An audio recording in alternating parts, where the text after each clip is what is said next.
Welcome back to Romany Pirates. So in this episode we're going to show you exactly why we chose our Ford Transit Campervan Romany, and we're going to discuss all the other vans we've ever had and the reasons why that van is specifically the best for us.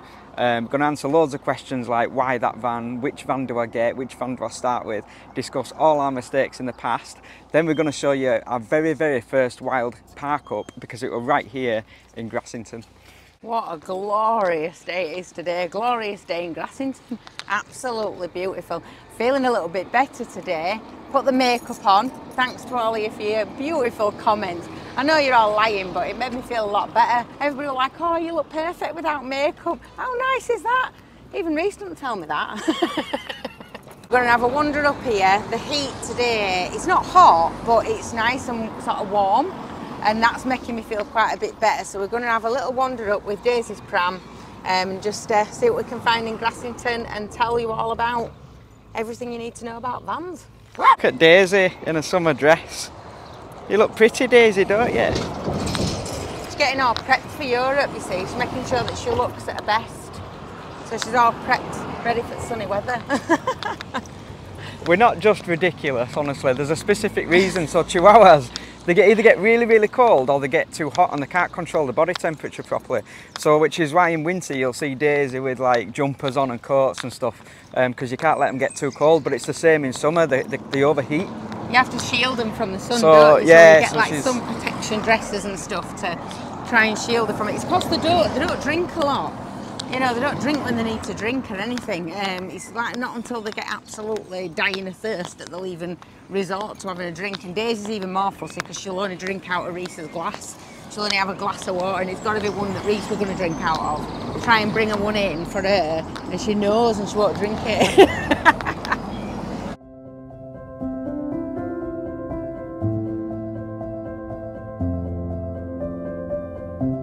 Oh, Daisy. Daisy, look, naughty girl. There's a Highland cow. Look at that. That's ace.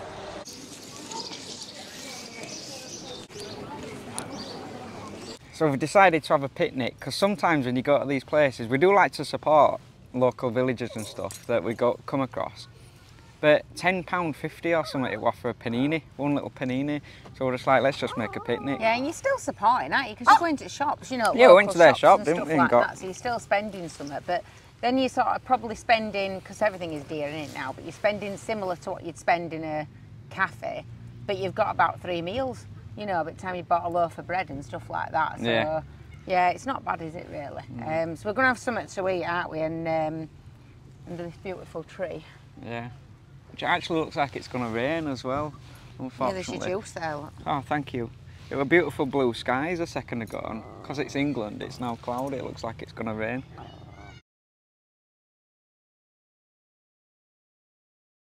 I was just saying, like, Grassington's lovely. So if you don't know where Grassington is, it's in the Yorkshire Dales, and it's beautiful, but it's not really wilderness. It's quite a touristy place, is Grassington. But the reason we've come back here, as I said, is because this was our very first wild park up, which we're going to show you in a bit.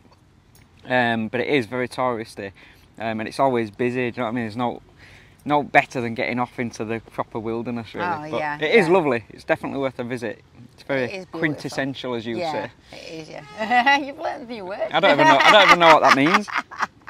I don't even know what it means. I just know that's what you call places like this. Started our van life journey about 11 years ago, maybe 12, something like that, with a 1950s, I think it was, Commer. It was just the worst thing that we have ever bought, ever. It was an absolute nightmare. It was beautiful, it looked absolutely gorgeous, and it would have looked amazing done out inside, really quirky. But we went down, we picked it up. Reese had never driven anything without power steering, because you may have noticed he's a little bit younger than me.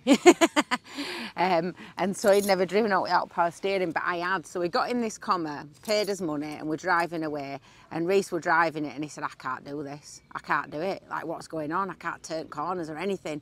So we ended up pulling into a garage, and I said, look, I'll drive it, let me take over. Well, we drove all the way home, probably at about, I don't even know, it was lucky if it was pushing 40 mile an hour at motorway. And we ended up it were like 2 candles instead of headlights. It were the worst headlights you've ever had in your life. We were literally following behind a truck so we could see what we were doing all the way back. And we'd gone quite a long way for this as well, so it was quite a long drive. Got it home and we were just like, we can't keep it. We just can't keep, this is the worst idea ever. So I know there are these people that get these VWs and stuff like that, old original VWs, and I know that like a comma, a VW, it looks like a really good idea. And it's fine if you're used to driving something like that. And I think it's fine if you're only doing like local sort of journeys, if you're not going too far.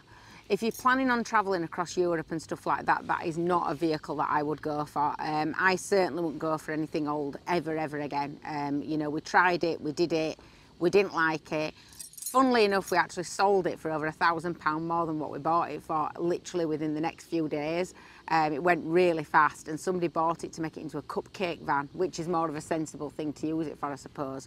But yeah, I wouldn't go for anything that doesn't have like your power steering, doesn't have the power behind it on a motorway to overtake people. You know, that type of stuff. They look good, and you really think you're going to make this into the quirkiest thing you've ever had. But in reality, the reality for us was not what we thought it were going to be.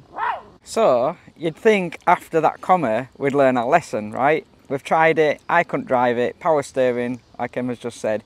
No, we didn't learn our lesson. What we did next is buy a 1989 campervan, like a motorhome campervan, right? It was just another, you know what we're like if you've watched us before, for just doing things on a whim. So seeing this advert, campervan, looked great. It had a little toilet cubicle and a little kitchen and stuff, and I was like, Daisy, they're just talking. I was like, yeah, let's do it, it looks great, you know, it looks the part. Anyway, it goes down, and the guy even said to me, he said, you've got to, he says, it doesn't always go into gear, he says, and you've got to kind of press the clutch twice for it to go down and all this, and I was like, yeah, no, it'll be fine, don't worry about it, mate. So, gave him the money, off we went again, driven it. I'm driving at this point, Emma were in the car, I think, at that point, in front of me, so I'm following Emma. Got round the corner, about 10 minutes down the motorway, same thing again as the comma, no power steering, no nothing, I just couldn't drive it. So I pulled up, and I think Emma had to drive it back again, because Emma's we're used to driving, and she said the power steering is where I'd not, it was completely alien to me. So we got it home, and same position again, we had to we had to sell that one. This motorhome as well, like, it wasn't, you know, it wasn't, I liked it because it had like a little bedroom and stuff. It looked, you know, it looked like a little house. Bearing in mind, this were at a time where van life had not taken off on Instagram and YouTube and things like that. We'd never even heard of van life. That's not why we were doing it. We just wanted a camper van, right?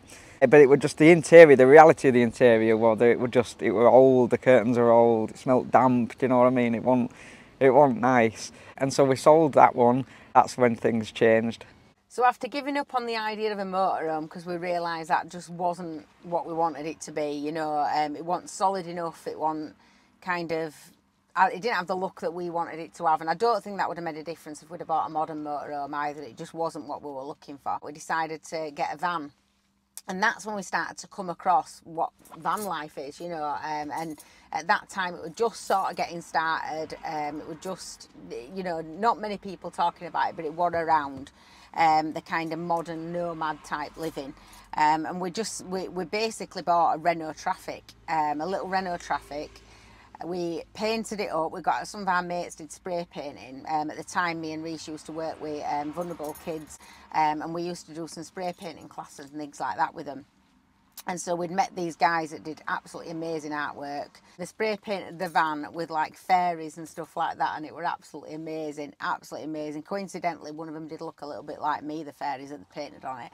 And we started using that basically, and that's when we did our first ever trip over to Ibiza and across Europe, and took the kids with us. Now this van, honestly, it had we had 2 bus seats fitted into the back of it because we didn't have anything else, and we needed to take the kids safely, so we had these 2 bus seats fitted in the back that had seat belts on. They had to be removable because the only thing that was in the back of this tiny little Renault Traffic was 1 bench seat, and it pulled out to become a double bed. and it had like, we had some little sort of cigarette lighter type plug sockets in the back, which I don't even think worked. It was carpeted out, and we did it quite hippie sort of looking inside as well, but it really was not ideal for like 2 adults and 2 kids. But we did our first ever wild camping that, and this is the spot that we chose. And it's basically like a lay-by, and we were terrified that first night, weren't we? We were absolutely terrified that we were going to get caught. We were like, oh no, what if somebody knows, what if somebody sees us? Because it wasn't, we knew van life was happening at that point, but if it makes sense, we weren't trying to do van life. It wasn't what it is today really, or we didn't know it as that. We just wanted to park for free, right? We were just like, let's just sleep over in the van and try it not on a campsite, is how we saw van life, right, at the time. So yeah, so this was the lay-by, as Emma said, that we stayed in, and we were just petrified. We didn't know if the police were going to come, if we were allowed to do it, you know, and just, yeah, what were going to happen? Was somebody going to try and break into it? It was just... We didn't sleep all night, did No. we? We did not sleep all night, absolutely terrified. But then the van itself were absolutely perfect, wasn't it? Oh yeah, it was great. The reason that we wanted a van, it were actually so we'd wanted a camper van, as I say. Now the reason that then developed into van life and getting the Renault Traffic was that, as you know, if you've watched us before, I'm absolutely petrified of heights. So we'd been on our honeymoon to Ibiza, and we wanted to go back. And I said, what if we didn't fly? What if we drove? To which Emma said, don't be so ridiculous. So I'm Googling, like, can you drive to Ibiza, right? I didn't even know if you could or not. And I'm like, yeah, you can do it, you can do it. So at the time I had a motorbike. And so after a long conversation, Emma said, right, we'll do it, but you have to sell the bike, right? We couldn't afford a Renault Traffic with a modern, you know, a modern vehicle to us. And quite a bit of money, you know, we didn't have a lot of money. And so so we're like, right, I'll sell the bike and I'll get the van. That's where it started, basically. That's why we got that van. And so this were our first park up. And yeah, and then the first trip to Ibiza. So we'd done this van out to the best that we could. We set off to Ibiza, driving across Europe with 2 kids in the back, with no space, no room for them to sort of lay back, relax, sat bolt upright on these bus seats. And it were a long drive. There were no aircon. It was red hot. It wasn't insulated properly, so it were absolutely red hot. We actually got to a point in France where we had to pull up because my daughter was saying to me, Mum, like, you know, Farron's like, he's really hot. And we had to pull up, and I'm thinking, you know, as you do being parents, oh, they'll be all right. And he was literally nearly passing out in the back of this van. It was absolutely boiling. Obviously, it were open to the front. You could come through, but it were absolutely red hot. So we ended up having to pull over and sort of douse him down in water, because this were also obviously school holidays. It was the middle of August when we'd gone, so it were red hot. We had to pull over, douse him down with water, give him plenty to drink, buy like fans that they could take that were battery powered and stuff like that. We pulled up this one night, and we were sort of wild camping, but in France we realised how easy that was, and through Spain so much easier than it is over here. We'd only done it a few times over here by this point. So we pulled up. We had to take the bus seats out when we wanted to sleep in it. So we had to pull up somewhere, put the bus seats outside and then make the double bed up. And then one of us had to sleep on the floor, one had to sleep in front across seats, and 2 of them could sleep in bed. And then we sort of got up in the morning and we set off, and the clutch felt funny. And we weren't really sure why and what was going on, but it just felt funny. It seemed okay, so we're like, no, it's all right, we'll carry on. So we carried on, we drove all the way over to Ibiza. We had a fantastic time, had a great holiday. We got there, we got 2 hitchhikers that couldn't get over to their campsite where they needed to be. They'd got with them 3 dogs. So we ended up with 2 hitchhikers, 3 dogs, both the kids, all the stuff that we'd taken for us for like a month over there, and everything else. It was just rammed, absolutely rammed in the back of this van, and we ended up sort of driving over to the campsite. When it came to coming home, unfortunately the clutch went, and that's what had been going with the clutch. So in Ibiza it's really difficult to kind of find mechanics and stuff and parts because it's an island. So we took it to this guy who said he'd fixed it, and he'd actually duct taped the clutch together and told Reese it was fine because all he had to do was double clutch it every time he wanted to change gear. So we ended up like, no, that's not going to happen. So then we had to take it to this other guy, and we ended up staying there for like another week just to try and get it all fixed and order the parts over to the island, and it was just an absolute nightmare. So we did learn from that particular van that it were a van that we wanted. It wasn't particularly stealth because it was spray painted, but it were a van that we wanted. It was solid. It was, you know, much quicker on motorways, much easier to getting up and down hills. That size as well were easier to get around places and park up. But we also learned that for the size, with the situation we were in at the time with 2 kids, it was not ideal. So again, we were back to the drawing board. What are we going to do for next year? When we came back from Europe, it was like a mission. We'd had that freedom, hadn't we? We'd had a taste of that freedom, being able to sort of wild camp wherever you wanted. There'd be no issues, no problems. And we thought, there's got to be a way of doing that in the UK more than just like the odd couple of times we'd done it before we went away. We wanted to do it more often. So we started to look into where we could park and what we could do and that type of thing. To do it for free, because we didn't have the money to pay for campsites and stuff all the time, did we? And sometimes you do end up sort of in places like this where we're parked up now, and where we used to quite often do it in like car parks, supermarket car parks, places where, you know, sometimes like certain train stations you'd be allowed to, where we felt like we were allowed and we weren't as scared as that first night where we'd been in the lay-by. And before we really discovered that there were park for night in the world out there of all these hundreds of places that you can actually park in beautiful places in nature.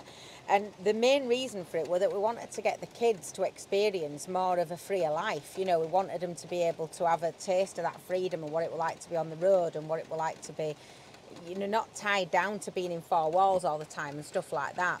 And teach them some life skills, you know, teach them some different things. But to do that, we couldn't do it in a Renault Traffic. It was just, we discovered that, didn't we? It just wasn't possible. So we needed something bigger, which is where we got a Mercedes Sprinter. Now, Mercedes Sprinters are great. They really are. They're fantastic to drive. And of course, you've got the biggest amount of space in any camper van, really. And we had a long, like an extra long wheelbase or something, didn't we, as well? It was really big. It was massive. And we did it all out, and that was like our first real attempt, wasn't it, at doing a van out properly ourselves, like from scratch. And we put like a sort of a folding sofa bed in it, and we put 2 really decent quality car seats in it in the back for the kids, and we had like a table where you could sit at, and we had a bunk bed, and you know, it wasn't brilliant when you look back now at all, was it? No, it was basic, but it was great, you know. And so again, we went to Europe in that. We went to every year from that point. We went across to Ibiza in the van. It wasn't very stealth either, was it? That one? No, it wasn't very stealth. No. That one had dragons spray painted all over it, didn't it? That one. Yeah, you'll be able to see. We're gonna have pictures in and stuff, so you'll be able to see it. But and Mercedes are good. They give you all the space you need, as I say, but they're just. We found very quickly, or I found, that we weren't just jumping in the van. Yeah. You had to kind of think and plan and go, would we be able to get it here? Would we be able to get it there?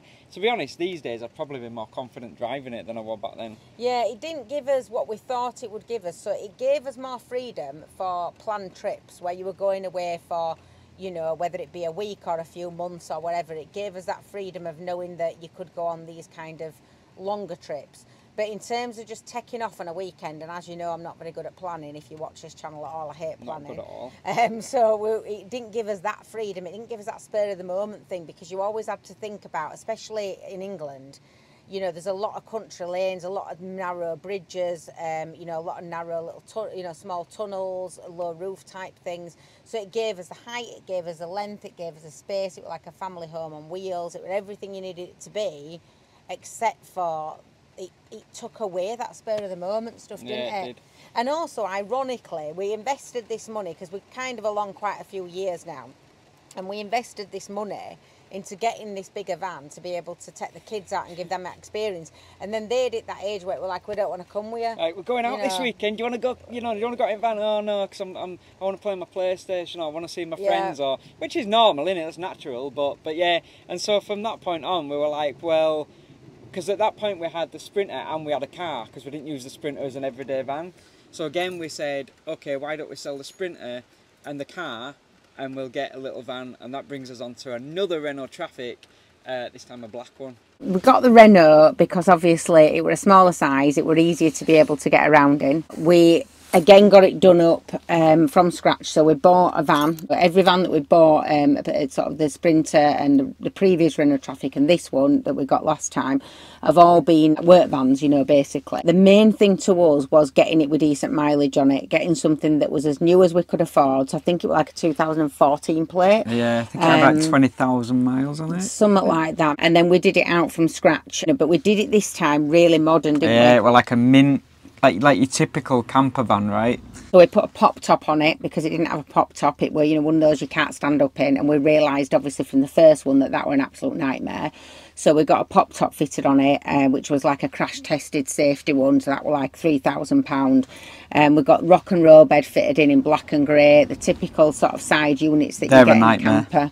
Yeah, absolutely. Rock and roll beds are just a nightmare. Oh, nightmare. The amount of like pushing it back and having to hook it into place all the time and it missing, and you know, and it just, we went all over to different places to have different things sort of fitted, so we weren't doing a lot of the work ourselves on this one. We did it mainly kind of by other people. We got windows fitted in it, all that sort of thing, and got it looking like a really modern camper, because the idea was that we would use that, but knowing that we could sell it at any point in the future if we wanted to, quite easily and quite quickly. And that did work, didn't it? We did go all over, places. That's where van life to us really started, because we discovered, at that point we discovered Park for Night app, and we discovered the whole van life on YouTube and everything like that.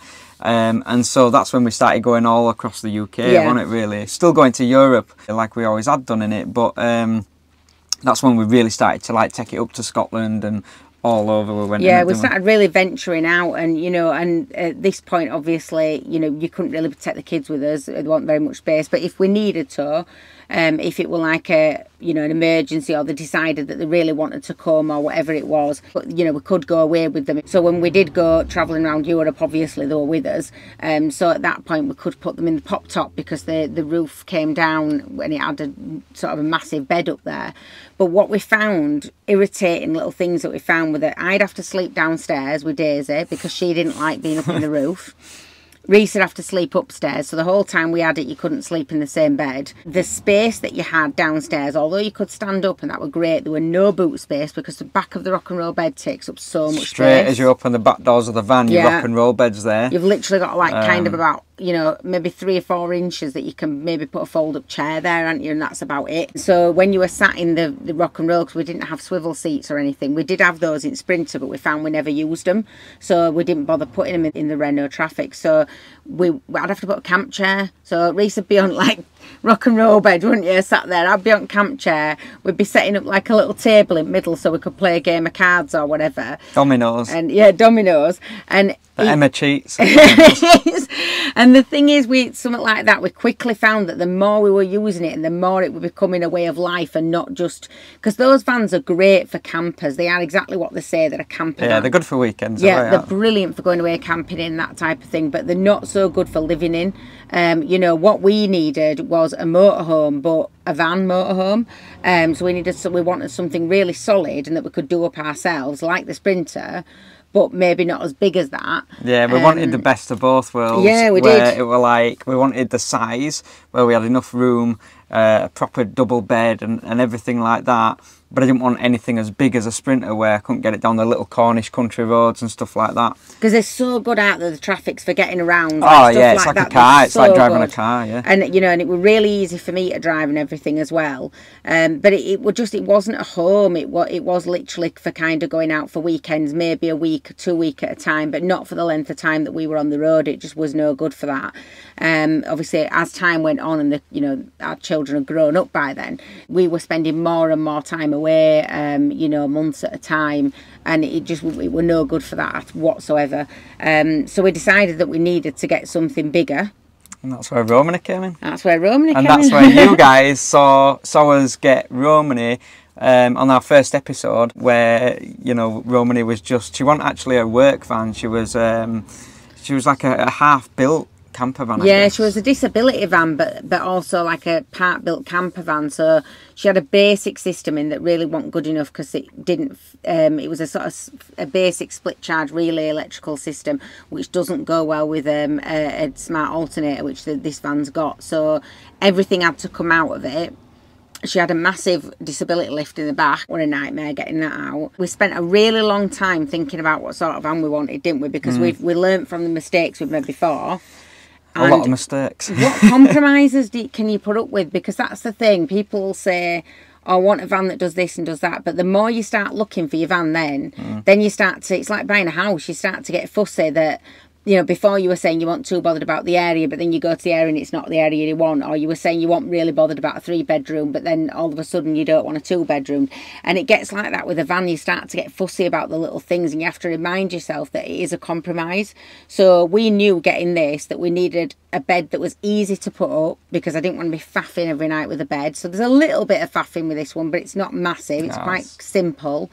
I wanted a separate space where I couldn't see the bed all the time. Reese would have happily have had a bed on show, wouldn't you? Like a full double bed. Yeah. But I didn't want to see the bed when you, because this is like your house. You don't like looking at it, do you? Well, it's your living room, isn't it? Like, you don't want to sit in your living room where your bed's there. No. You know what There I mean? is, the good thing about Romany is, and if you, what we'll do is we'll put a link on at the end of this video so you can watch the video for those of you that haven't seen it, where we do Romany up, because we do a full tour. And so Romany, she's good because you can't see the bedroom. Most people go, where do you sleep? Because obviously the bed's hidden behind the kitchen wall, so to speak, which was your genius idea. Yeah, I've never actually seen anybody else do that so far. I mean, I've seen them where you've got what looks like a single bed at the back, like we've got, and then it pulls out as like a slidey into a double, but you can still see the single bed. So I think I've never seen one that we are probably the only people that have got that design.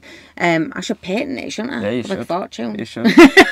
We needed a boot space because Daisy's pram, all that sort of Daisy's stuff. pram. Honestly, planning out for that dog. She's the smallest dog and she has the most equipment. So we needed a space for Daisy's pram because we were always lifting that from the back of the Renault Traffic into the front every time we parked up. Yeah, I remember them days. And it were a nightmare, wasn't it? If it were muddy as well, it were just awful. And sometimes, you know, as you'll know if you've got a van yourself, and you'll know that sometimes when you get to these park-ups, it's 10:30, 11 o'clock at night. You know, you're tired, it's raining, it's cold, you can't feel your fingers, and you're messing about trying to shove a pram in front, you know. We wanted to be able to have a toilet inside. That were a must, because that were a nightmare in the other one. We didn't have a toilet, did we, in that one? So that were a nightmare. So we wanted that. We weren't too bothered about having an indoor shower. Sometimes that bugs me. Other times I'm not fussed. No. Abroad, I'm not fussed. There's loads of showers abroad. Loads and loads of showers abroad. This country, it can bother me because if the weather's not great, our shower sort of hooks on the back doors of the van. So you can have a warm shower, because we use like very simple system. We don't have like a water heater or anything like that. We just boil a kettle, stick it in a bucket and put the shower pump in there. But you can have a warm shower, you know. We do that out the back of the van. Now that's fine when you're abroad and the floor's dry and you can stand on like a, you know, rubber bath mat basically and just get washed. You don't want to be doing that in the middle of December. No, and it's not... The privacy is different as well, isn't it? Because no matter where you go, there does tend to be people around close by, whereas like in middle of France or Spain or... I mean, in terms of showers here, you know, you can and we use them a lot, like service stations on motorways. If you need a shower, find a motorway. A lot of motorway services have free hot showers now. Swimming baths, swimming pools, just pay for a swim. You've got a shower, obviously.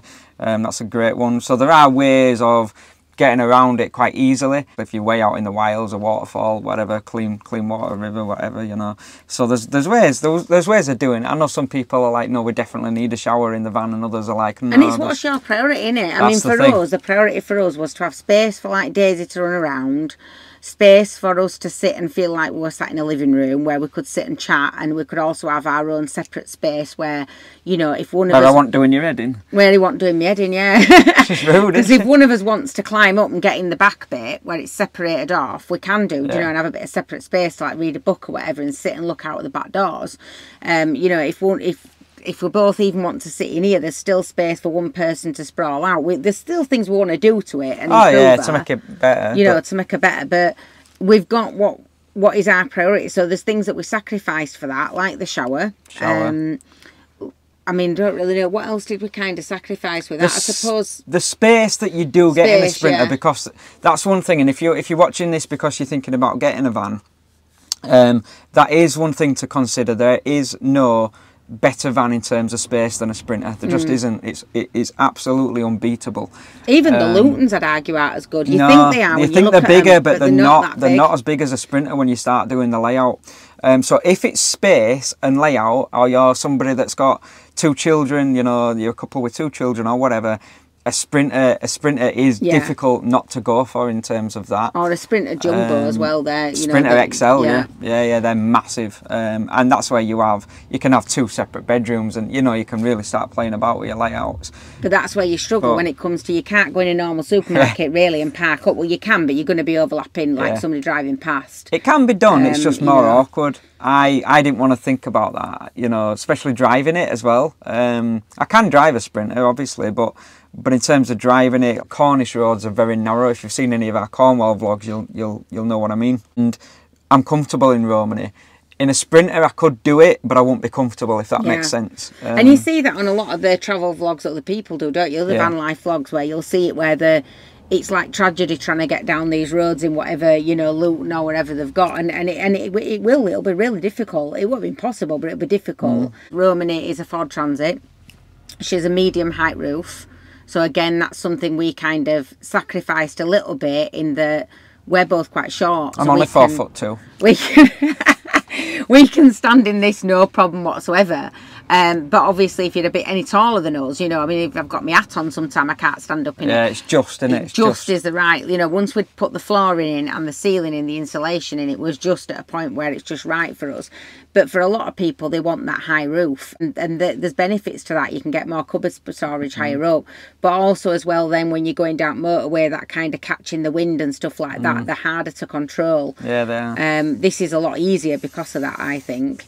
And the length of it, I think it's classed as a long wheelbase. It is, because it's transit, but when you compare it to a Sprinter, that's why we call it a medium medium, because wheelbase, compared to a Sprinter, it's a medium. But in terms of the transit year, the models that they released, it's actually the long wheelbase version.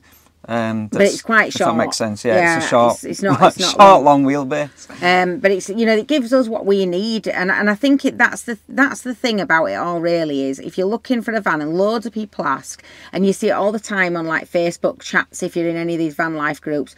There's always a few things they'll ask, like, what do you do as a job? How do you earn money on the road? Which we'll do a vlog about that at some point and kind of go through all of that. We've given bits about that in our.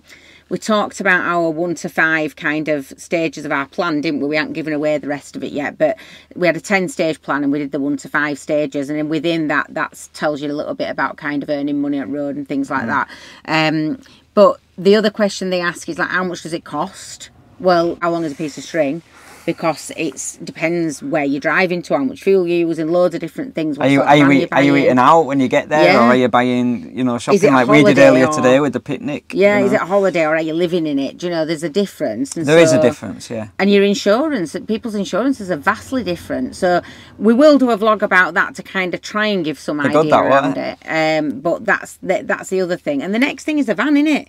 Yeah. It's like, what van do you buy? What van should we get? Which is what we wanted to try and answer in this vlog, right? So that this vlog has been about that. What van should we get? And we feel not qualified is the wrong word, but we've had a lot of different vans, you know. More like what vans haven't we had than what we haven't, really.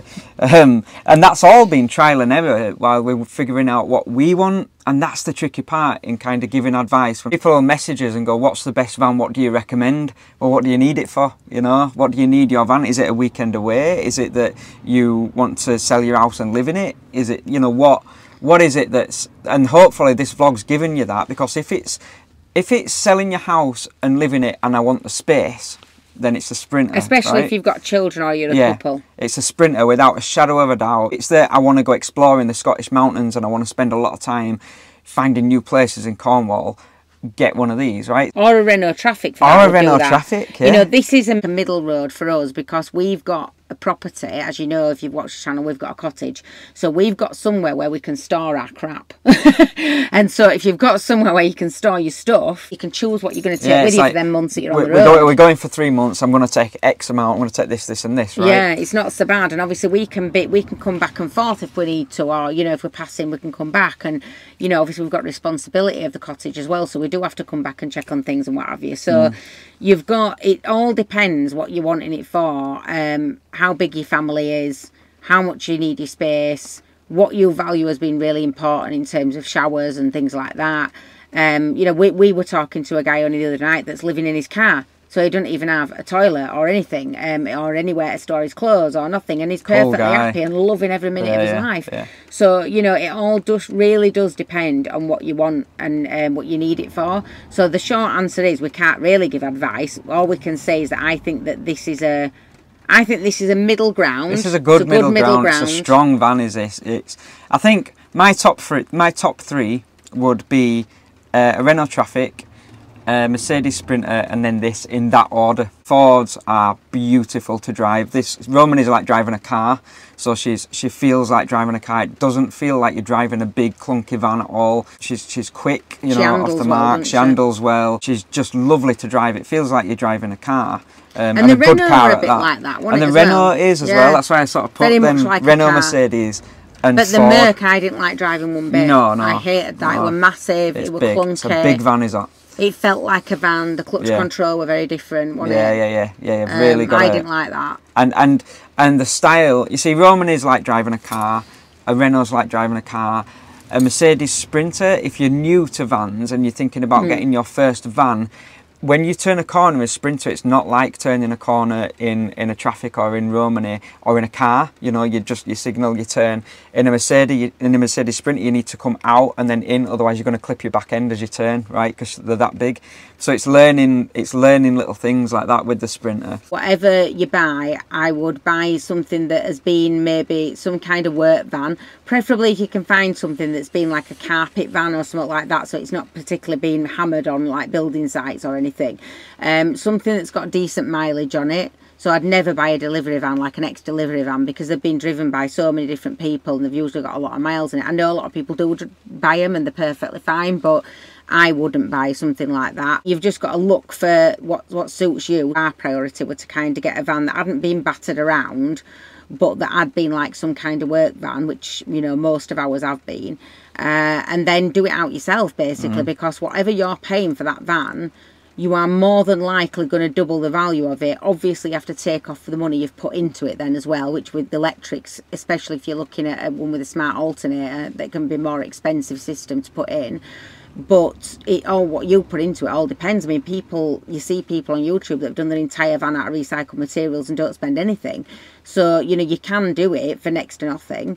But then by the same token, you can get these Sprinter vans that are all shiny, white, beautiful units and like some off of Instagram, aren't they? You know, and that sort of thing is going to cost you more. Whatever you do, if you buy something and you do it yourself, you're going to make some money on it. That, you know, is my way of thinking anyway.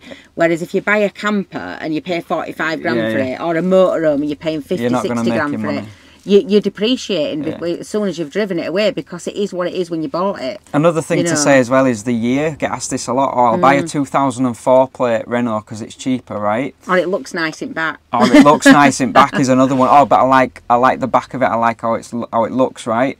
In today's modern world, with the green zones, right? So a lot of cities, Bristol, Bradford, Leeds, Birmingham, and most of the European cities now as well are all green zone cities, and so they charge you every time you go into that city, right? Now, if you are Euro 6, which I think is 2016 plus. Yeah, but it does seem to vary a little bit. Yeah, it varies. Check that out. Google Euro 6, and it will tell you what you do. So Romany is exempt from those green zones, so we don't pay anything. We can just go through because she's Euro 6 green zone efficient, basically. And you can go onto like a government website and just put your reg in. So if you sort of put green zones, you know, it'll take you to like a page where you can just put your registration in, and it'll tell you exactly for your vehicle where you have to pay. So some people might, you know, they might only have to pay in, say, Birmingham and Bristol, but they don't have to pay anywhere else, depending on where, you know, what sort of you know, what they call it, green rating their vehicle has, you know. But also thinking about Europe, because Europe, there's some real big charges in some places in Europe now around these. You have to have like a sort of sticker thing in front of your vehicle, and it's like a rating thing, and it's quite complicated as well, I think it is more than it is here. And so everybody's jumping on that bandwagon out there to charge us all for green air zones. So, you know, you do have to think about that, and and I think, and take that into consideration if you're travelling around a lot. Oh, I do. Yeah, I it's do expensive, isn't it? It is very expensive. It can be like 10 quid for just like, you know, a normal city, a normal small city. But if you're looking at some of the bigger places, you can be looking at 20 odd quid. Oh yeah, definitely for like Paris, like Barcelona, places like that. So yeah, if you are now in a position where you want to know more about wild camping versus campsites, we'll leave a link for that here.